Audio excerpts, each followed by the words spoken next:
In today's tutorial, we will look at the feature for advanced channel locking. This will give you the ability to both lock your device to a specific channel and PCI.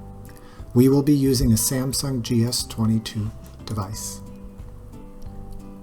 I currently have an AT&T phone here on my desk, and at the office, AT&T will operate several channels including band 12, band 14, band 2, band 30, and band 66. However, in the case of band 66, it is not sufficient to only band lock the phone to this band, since both channels are active. Instead, we need to lock the device to a specific channel of interest. Let's see how to use LinkMaster Advanced Locking. Previously, we had looked at the band lock. Today, we'll look at the advanced LTE lock that gives us the option to lock a channel and a PCI. The phone is currently on band 66. We'll instruct the phone to only look at PCI 305 on channel 5110. After I apply the lock, we need to reboot the device.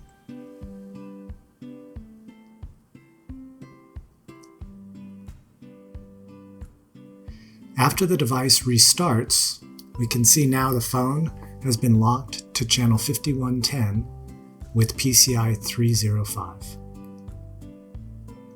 Let's look at what happens when I drive test this. Within LMA, this shows a drive route as I left the office and drove down the street.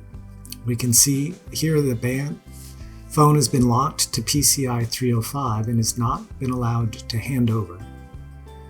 We can look at the RSRP as it drops, and we can also look at some abnormal events. Specifically, I'll look at the radio link failures.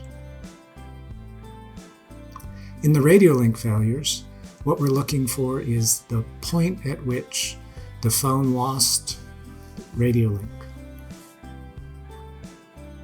So here at the end, towards the end of the drive, in normal cases the phone would have handed over, but since we've locked it to PCI 305, it's no longer allowed to. You can see the phone moves to a no service condition. When we go back to LML, we'll look at LTE lock, and this time we'll put in a channel 66661. We'll remove the PCI lock requirement. We'll reboot the device, and after we restart the phone,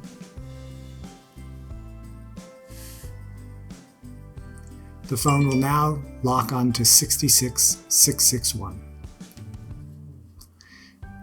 In this band, there are two active channels, so we'll go ahead and change it to the other channel on band 66, which is 66986.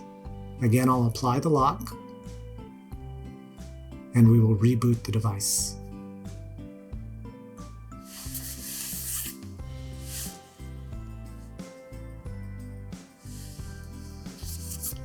The phone, after restarting, comes back on to 66986 as instructed.